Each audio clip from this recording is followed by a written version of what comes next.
Hi, I'm Brianna and I'm going to be talking about the director Tim Burton.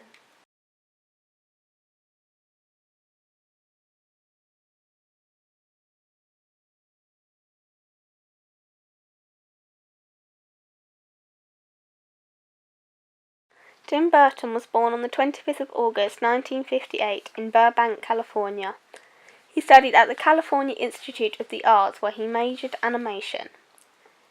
He started off as an animator, but his work never made the final cut. But at Disney in 1982, he made a short 6-minute black and white stop-motion film based on a poem depicting a young boy who thinks that he is his hero.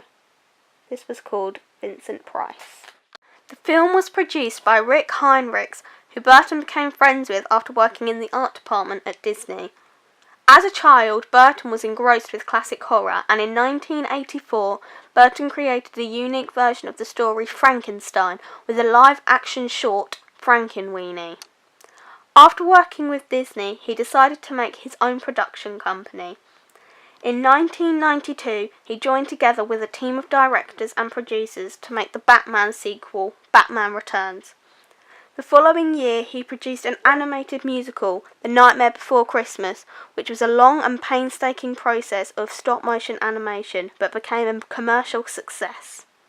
After producing the third installment of Batman Forever, 1995, and the animated James and the Giant Peach, 1996, Burton created a sci-fi spoof called Mars Attack. This film flopped even though it had an all-star cast. A lot of Burton's film include the same cast such as Johnny Depp and Helena Bonham Carter, as they both starred in the adaptation of Sweeney Todd and Lewis Carroll's Alice in Wonderland.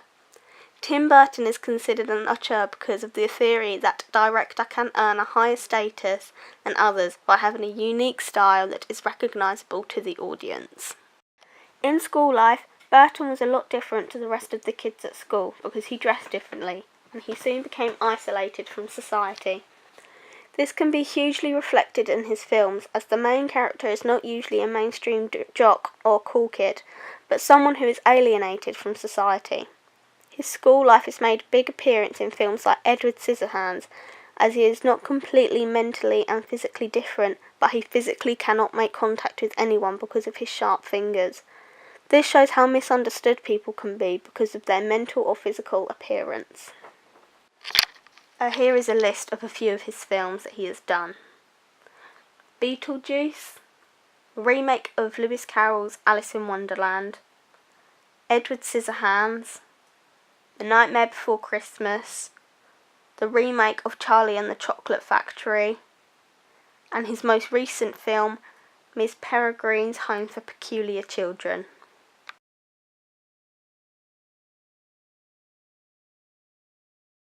The film was set during the late 1950s, which was the era of conformity. The film's time period is only over a couple of weeks, but because of the huge amount of flashbacks that there are in the film, it seems to be over a couple of decades instead. The use of colour in the film is very interesting because it contrasts between the two worlds. Many bright and pastel colours are used in the dry state area, and a lot of dark colours are used when we see Edward's house and world. Edward is the protagonist of the film and doesn't know what's going on in the real world, as his very intelligent inventor died before Edward was complete, leaving his hands as scissors. The thing that I like that Burton has done with this film is that he's made the outcast a lot more interesting and desirable than the popular golden boy. Burton likes to intertwine Frankenstein in a few of his films, and Edward Scissorhands is a prime example of this, because a monster-like figure is being entered into the real world.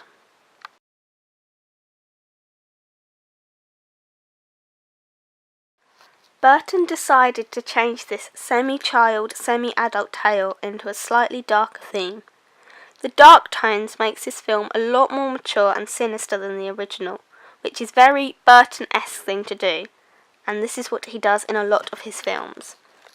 We can tell that Burton directed this film because of the settings and characters are very cartoon-like, and this makes this version of the film very different from Lewis Carroll's version.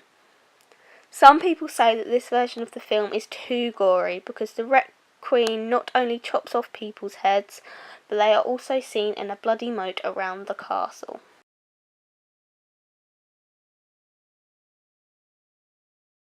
The Nightmare Before Christmas is a very dark film, but not in the sense that there are ghosts walking around, but the fact that there are eerie shadows looming over the town.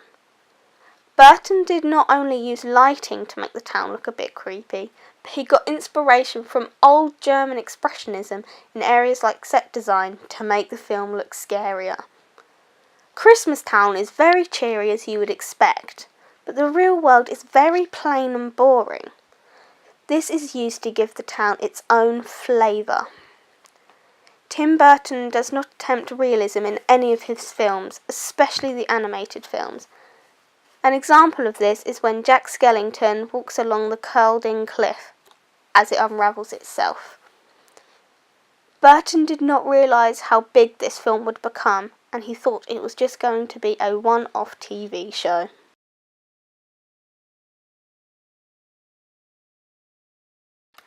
Tim Burton is my media hero because I find him very inspirational, as when he was younger he got told that he would never succeed with his illustrations in the future, but he kept on persevering and he finally got to the stage that he is at now. I feel like this relates to me on a high level, as my school teachers never believed in me and told me I would never succeed. So far I have managed to prove them wrong, and I'm going to carry on with what Burton did and hope to achieve my goal and maybe even more.